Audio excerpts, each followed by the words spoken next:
Boom! We're live on YouTube and Facebook. Instagram. And we're live on Instagram, IG in the house, Facebook and YouTube. We popping. We pop, lock, and dropping. Right?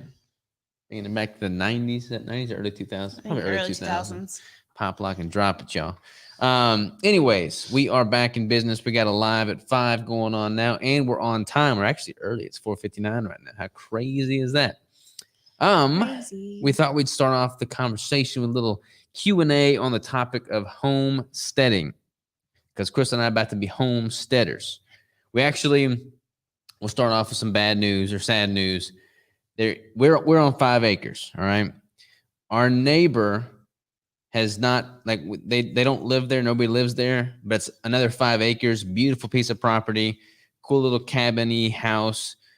Be perfect to have in addition to our 5 acres. Saw somebody working over there the other day, walked over there to see who it was, and it was somebody working on the building because they sold the property. Yeah, at this point we had already talked about it. Yeah, and we were like if they're selling or wanting to sell, we're gonna buy it. So next time we see someone out there, we need to reach out to them. Yeah.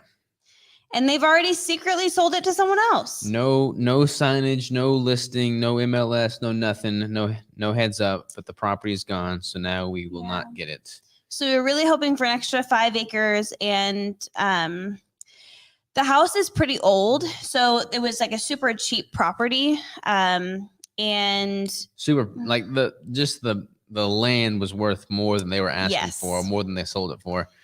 Yeah. But so I guess it wasn't meant to be, as Crystal said yesterday. Not meant to be. So we'll just move along, use our 5 acres. And when we're ready to make it bigger, we'll be ready to get a different place. Yes. But with our 5 acres, we got all kinds of homesteading stuff that we're excited about. Realistically, we're probably not going to do a whole bunch of that until next year. But we're going to spend this year kind of like laying the foundation, doing some prep work. I've been bush hogging like crazy. Y'all probably can't tell in the video, but I got like crazy scratches all over his scratches all over me from bush hogging, and basically cutting down trees with a chainsaw. I don't have a tractor. Cutting down trees with a chainsaw, dragging them to brush piles, burning those piles, and then repeat. Like last Saturday, I got 25,000 steps in just cutting down trees and dragging brush. So it was quite the workout. My back is feeling it. But clearing land, we need to get the property fenced in. We have an old barn, and we're basically going to take part of that barn and cut out a corner of it. And we're going to not fence in, but kind of like panel that corner in, build out some chicken roosts in there. It's the only part of the barn that doesn't have concrete laid. Yeah. So we're going to take, So we're going to take that little spot, and we're going to make that like a chicken coop, basically.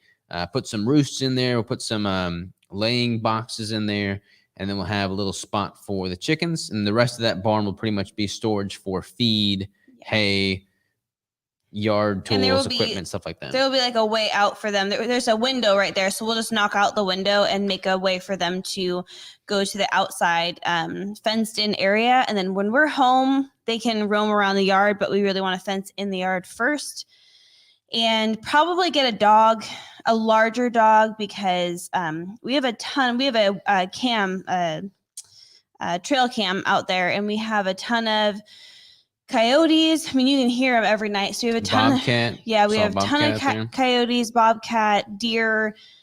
I mean, there's just a bunch of different things that will eat our chickens if we don't have something protecting it, or I haven't if it's seen not a deer eat a chicken in a while. Well, you know what I mean. That's what we saw on the trail cam, but there's a ton of coyotes and just wild dogs too, just roaming around. So we have to have pretty good protection for our chickens. We're going to get probably 10 chickens? I think 10 or 15, yeah. 10 or 15 chickens. We'll be getting, I'm eating like 6 eggs a day minimum right now. Yeah, I usually eat like 4. So if we have like 6 to 10, and then on the weekends, sometimes we'll eat more, or if I make something like baked, or we also have the crew. So anytime we have any extra food, it's like perfect to give it to the crew. We are zero wasting people. So we're going to fence in the property. We're going to get the chicken coop set up, situated. Then we're going to fence in a subsection of the the barn area out from the barn for goats and or pigs. I guess we got to keep them separate. Yeah. So the pigs and goats will be separated. Pigs and goats will be separated. And then we've been looking at cows. We don't have enough land for mini cow, obviously, but maybe 1 or 2 miniature Highland cows. Yeah. They're pretty expensive, but we're thinking if we really like doing it the first year. I got you sold on the miniature cows? You're down now? Yeah, I already looked them up. You're down? Yeah. What made you change your mind? I had been telling him no because I'm like, I'm not going to eat a miniature cow. They're like pets. And then he looked it up the other day, and then I started looking a little bit more. And it's actually pretty common if you have a little, what do they call small farms? Hobby farm? Yeah, like if you have a small hobby farm, it makes more sense because, one, we don't have enough property to feed the animals with the grass that we grow. But we can get hay and things like that, and we can bring it in. But I think that... You just snotted on my arm. Yeah, get out of here. Not everyone else needs to know. They didn't see it. But yeah, it makes sense because we do want to have cows, and they do produce quite a bit of meat still. They are more expensive because they're bred to be smaller. But they're super cute. But they are super cute. And if we like it and we enjoy raising them, then we can probably breed. And that way it's a little bit cheaper going into the future. Yeah. If we don't like it, then we'll probably just buy from like a local farmer here in the area. Yeah. So that's kind of our plan there. And then we're also going to have a garden, which I don't eat a lot of vegetables, but I feel like if I had a garden, I could at least get behind eating a few vegetables on a somewhat basis. I love turnip greens. Turnip greens drenched in like a vinegar pepper sauce is my jam. That's like a good Southern Arkansas thing. Yeah. So and we do, like, when we make recipes and stuff, a lot of the times, like, the basic things that we're doing is onions. We'll chop up onions and put those in there. Garlic. What other ones do we usually use? Chives. I actually love homemade salsa, so I could see myself growing like tomatoes and all the other things that go inside of salsa, and then just canning and making my own salsa. Canning vegetables in the first place, I would love to get into that. My family used to do it, and I'd love to do that. And that way, if we have someone over or whatever, we have those readily available. They're not going to go bad. That's also where the pigs will come in really handy, because a lot of times you can just give them the food that you're not going to use, or we can just give it to people in the area too. So but I think it's more for fun. I think like once we start doing this, we're going to have a whole bunch of content that we publish around this. So we'll be able to document how we raise the chickens, how we grow the garden, how we butcher the cow and process the beef so that it's cut into the various steaks and whatnot. So super excited about that, honestly. We'll do a bunch of like just all kinds of content around homesteading, like tool reviews, useful tools, et cetera, et cetera. So hopefully that's something that interests y'all, because it's definitely something that interests me. Yeah. So that's kind of where we're going with it. Want to hit some of these? Sure. Connie Corsa, name him Savage from Triple G. What's funny is we've had a lot of people tell us to name like our dog or whatever. Like even his mom was talking about naming one of her horses. Was it Savage? And I just can't get myself to name an animal that. I don't know. I like that it's our theme, but I can't get myself to name an animal Savage. But we do have a name picked out. If we do get one, we have a name picked out. We're not going to tell you. We're not going to tell them? Hello from Cincinnati. Y'all need a Scottish Highland, and I'm going to come over and brush it. Yeah, that's the breed we're looking at for sure. They are pretty cool. They're so cute. I just started following a cow page the other day, and they have a bunch of Highlands, and they're so cute. Abby says, good evening. What's up, Abby? How are you? My favorite Savages. Triple G, when he eats a predator, it will seem like a great name. And there you go. Yeah. That would be pretty savage. Okay. Dang, that sucks. Was that the chunk of land at the old house across from the church? The old house. It's a little bit. The other side. Yeah. Yeah, You're the other I side. know it when you're thinking of, but it's the opposite side. Yeah, opposite side. Which still would have been super nice. Yeah. Either one, honestly. They're both on 5 acres, but there's still someone living on that one. We need to meet that person, actually. Yeah. We heard that he is really good with small engine repair. Yeah, and he's a super nice guy, so I'm looking forward to meeting him. Love this whole concept so much. Literally goals. Well, thank you, Kayla. Glad to hear that for sure. I'm honestly kind of not concerned, that's not the right word, but curious, I think is the right word, to see what the receptiveness of the channel will be and content around this. Cause like we're going to build a whole nother website out for all the homesteading stuff. More information on that later. But the YouTube channel will host all of the content. It's going to host the homesteading stuff. It's going to host the competitive bodybuilding stuff. It's going to host the Lady Savage stuff. It's going to host the recipes. It's going to host the ketogenic diet stuff. So the YouTube is kind of like the massive conglomeration. And I'm going to go in there. I'm going to get much better at how it's all organized so that there is defined playlists, tags, and organizational structure. But I'm curious to see if people that are originally following me for the keto diet stuff wind up being receptive to the I think that people who have done the keto diet stuff will be interested in the you're distracting me in the homesteading stuff, because they can't see us now. Oh, they can't? No. Sorry about that. So I think that people who've come to us for keto will find the homesteading stuff fun. I feel like that kind of blends really well. But I think the people who've come specifically for bodybuilding, that might be a little bit of a different aspect of things. So Yeah. we're just curious to see how people will take it. What's up, big dog? What's up, Eric? How are you, brother? Abby says the homesteading headline caught my eye. My husband and I's long-term goal is around the homesteading as well. Definitely looking for land and wanting to build on it.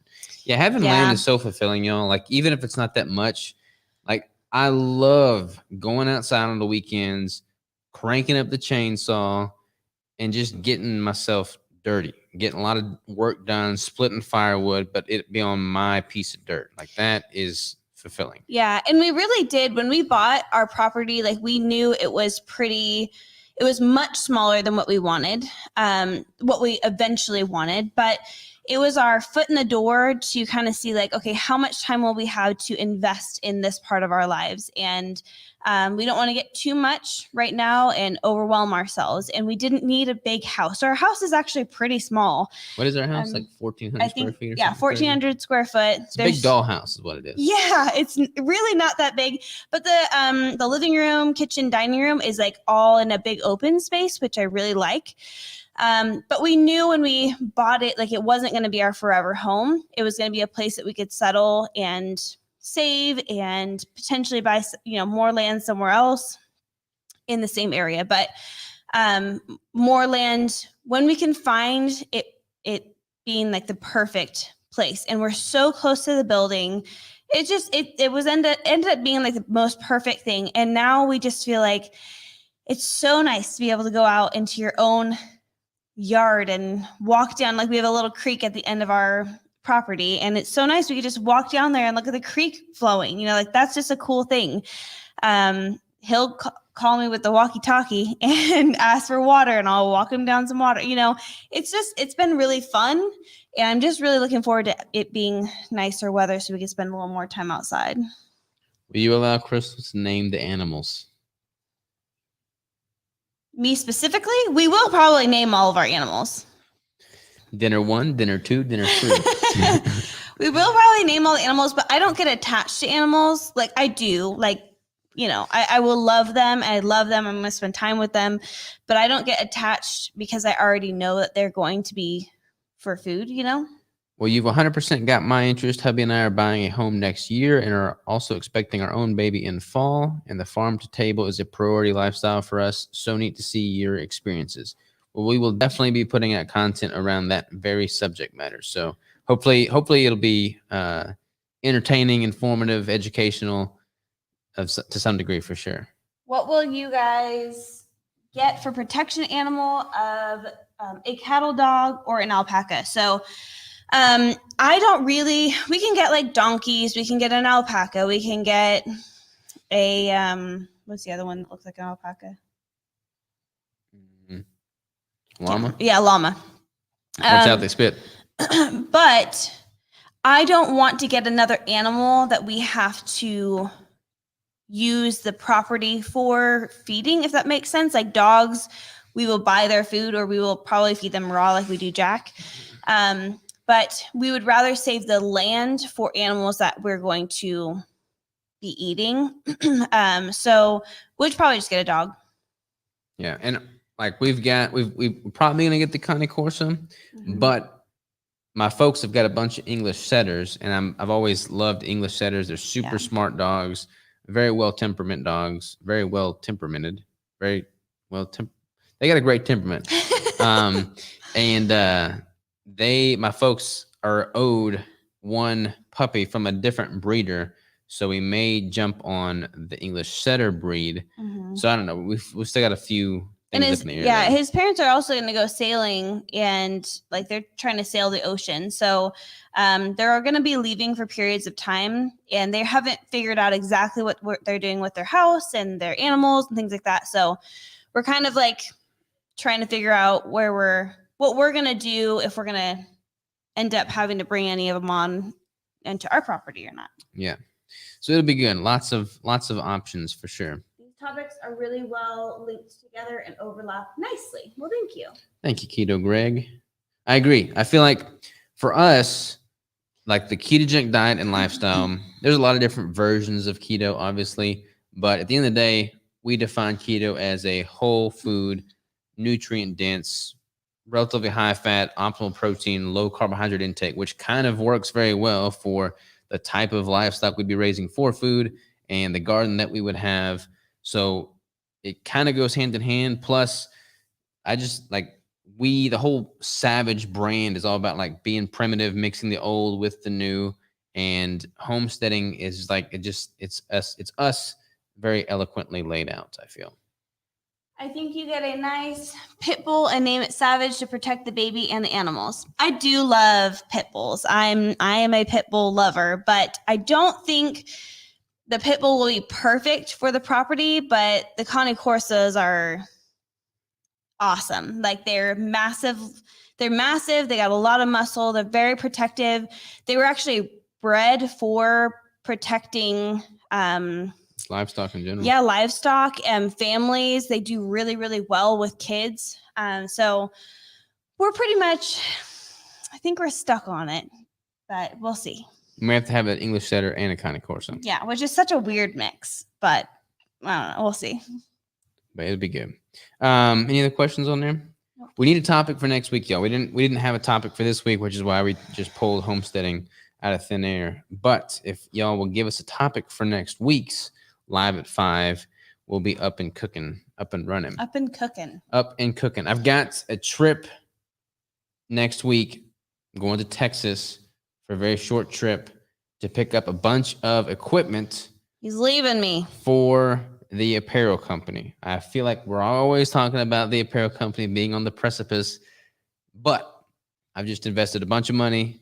I'm going to go there and get the equipment, and we're going to be rocking and rolling very soon.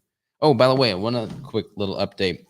The hardcover copy of my book came in, and the hardcover is legit, y'all. The pages look way better. The pictures look way better. The imagery looks way better, which is the same thing as pictures, obviously. But Keto Greg, there you are, man. You're still on here. But yeah, the hardcover. If you like hardcovers, I recommend the hardcover. Yeah, but why spend $10,000 on a dog when you could rescue the best dog ever? So Jack is actually a rescue dog, and I love rescue dogs. I will say, even recently in my family, we have had a not great experience with dogs that have been rescued and ended up having to put their dog down. Which dog is this? The one that ate my cousin's arm. Oh, yeah. And she ended up having to go to the hospital and having stitches, and was really, really, really lucky that it wasn't worse than it was. And not saying that you can't rescue, but we have never had a dog together. Robert has never had a dog of his own. Like, his parents have had dogs. I have had Jack. I've always been a rescue type of person. And Jack's not a real dog, Yes, y'all. he Let's is. be honest here, y'all. Jack's not a real dog. And we will see. But none of the dogs that we would choose is $10,000, like, not at all. And one of them that his parents are owed.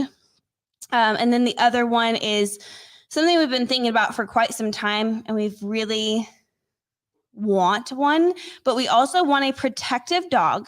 That is one big thing. We want a protective dog that has to be trained correctly, that's not going to flip on us. And I'm not a hateful person when it comes to certain breeds and stuff. I love all breeds of all dogs, but with that happening just recently, it makes me very leery about about getting dogs from certain places, like rescuing, specifically because we want such a protective dog that I would rather spend the money from a breeder who's done it correctly and spend the money training them as well. Stoney says Jack is the sweetest.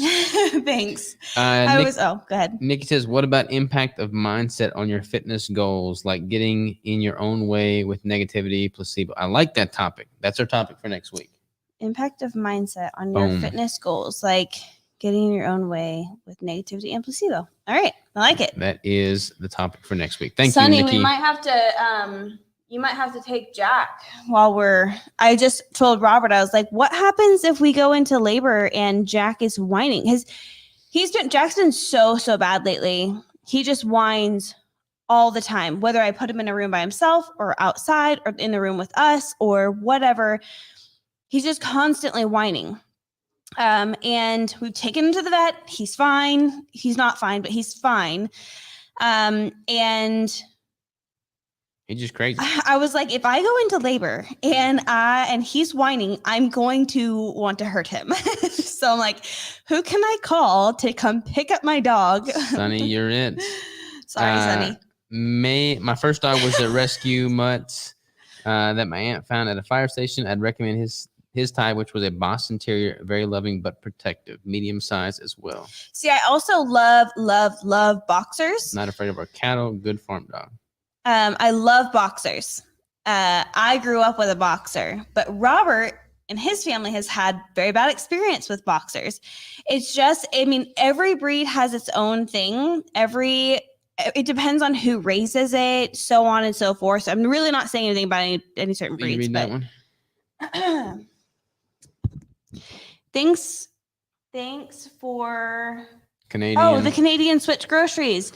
2 flavor bricks are other chocolate peanut butter cup or chocolate malt, clean like the macadamia bricks. Thanks. And when will more bricks be available at Switch Grocery? Sorry, I can't read all that so well. They're the malt and PB cup, both super clean ingredients, both weigh like the macadamia.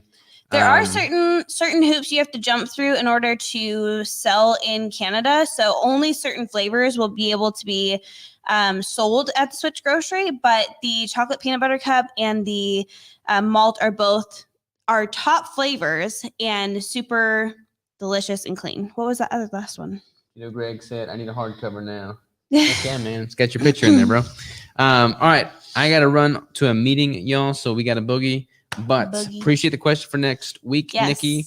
We will talk to y'all next week. Much love. Talk to you soon. Adios. Ta-ta for now. See you later.